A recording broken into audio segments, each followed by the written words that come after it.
Le vieux Léon était tout cabossé et tout ridé. Le vieux Léon, il était vieux. Il habitait dans une vieille ferme toute délabrée. Il habitait seul. Enfin, presque. Il habitait avec un oiseau, le paon. Le paon était lumineux, coloré. Il avait un caractère épicé. Le paon passait ses journées à voler et chanter. Et le vieil homme, le vieux Léon, passait ses journées à le regarder. Et tous les deux, ils étaient heureux. Voilà qu'un matin, le vieil homme s'élevait pour aller faire une petite promenade. Mais il était incapable de marcher. Ses pieds ne voulaient pas bouger, ils étaient comme enracinés. Léon a bien essayé de se mettre en colère, mais ses pieds avaient l'air plus têtus que sa tête. Alors il a fait la seule chose qu'il pouvait faire. Il s'est résigné et il s'est assis là. Il a gratté dans sa barbe, il a fouillé dans ses rides, il a lustré son vieux crâne chauve et il a fini par trouver une idée. Si cette bonne vieille marche ne pouvait plus lui servir, elle pouvait bien servir à quelqu'un. Il a appelé son paon. L'oiseau l'a entendu, mais il n'est pas venu tout de suite, il a pris son temps. Il est arrivé en volant, il est passé par au-dessus de la mare, il a regardé ses couleurs, vérifié ses plumes, et doucement, tout doucement, il est arrivé. Il est venu se poser sur les genoux du vieux Léon. Léon aux mains calleuses et au cœur tendre. Du bout des doigts, il a caressé les pattes de l'oiseau. Et par ce geste-là, il lui a offert sa marche. L'oiseau paon a accepté les cadeaux. Il aimait ça, oui. Il a marché, il s'est dandiné, il a fait des petits pas de côté, des cha-cha-cha et de la rumba, des tic-tac-tac, des mbiradan, taritatam, taradan, tarintatatam, taradan, taradan, taradan, taradan. Et toute la journée comme ça, il a gigoté, couru, marché, dansé. Le vieux Léon, rien qu'à le regarder, ça l'a complètement épuisé. Un midi, Léon, pour passer le temps, a voulu raconter une de ces vieilles histoires qu'on a déjà racontées 1000 fois, mais qu'on aime raconter encore. Mais quand il a ouvert la bouche, tous les mots se sont emmêlés, entortillés, oubliés. Ses yeux se sont remplis de larmes. Il a fait la seule chose qu'il pouvait le faire, se résigner et se taire. Il est resté assis là en silence. Il a gratté sa barbe, il a fouillé dans ses rides, il a lustré son vieux crâne chauve et il a trouvé une idée. Si cette bonne vieille parole ne pouvait plus lui servir, elle pouvait bien servir à quelqu'un. D'un geste de la main, Léon a appelé son paon. L'oiseau a vu, mais il a pris son temps. Il a marché doucement, il s'est dandiné, il s'est pavané. Et enfin, il est arrivé. Il s'est posé sur les genoux du vieux Léon. Léon aux mains calleuses et au cœur tendre, du bout des doigts a caressé le bec de son oiseau. Et par ce geste-là, il lui a offert sa parole. Papa,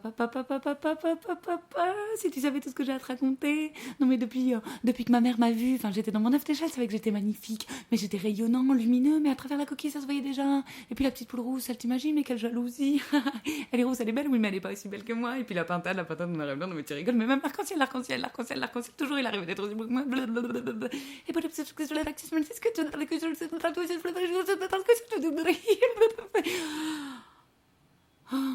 Le vieux Léon, rien qu'à l'écouter, ça l'a complètement épuisé.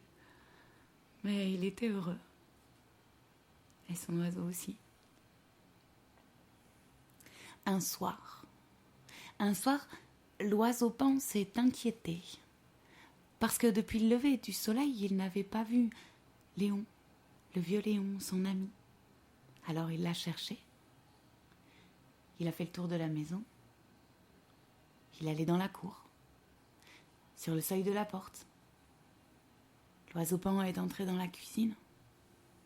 Il est entré dans la chambre et c'est sur le lit, allongé, les yeux fermés, qu'il a trouvé le vieil homme.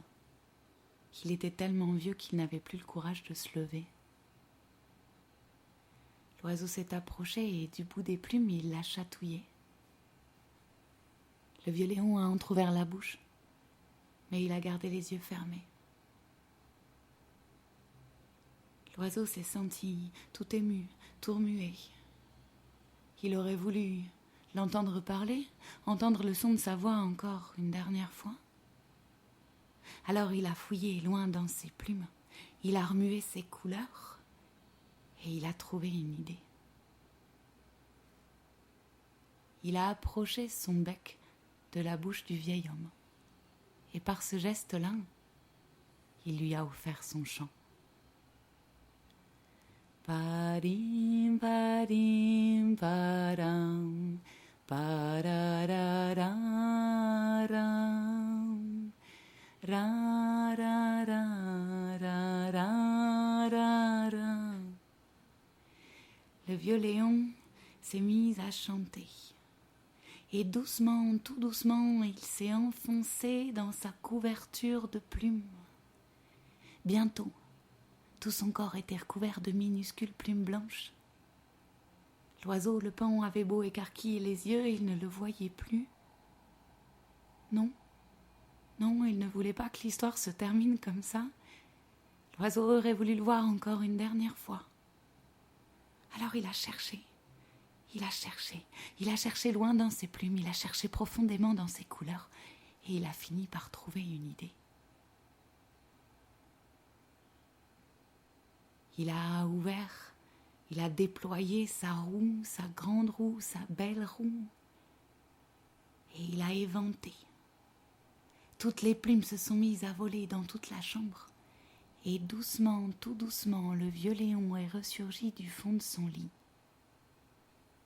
Et doucement, tout doucement, il s'est mis à voler au milieu de la chambre. Ce jour-là, c'est sans poser un pied par terre qu'il est sorti de chez lui. En volant, il est passé par la fenêtre. Param, param, param, param, pam, pam. Le vieux Léon a volé plus haut que le toit de sa maison, plus haut que la cime des arbres. Et dans les cieux, il est parti. L'oiseau paon, lui, il est resté sur terre. On dit que c'est depuis ce jour-là que les paons ne volent plus, mais qu'ils marchent. On dit que c'est depuis ce jour-là que les paons ne chantent plus, mais qu'ils parlent. Et ils racontent toujours, toujours, toujours la même histoire. Léon, Léon, Léon.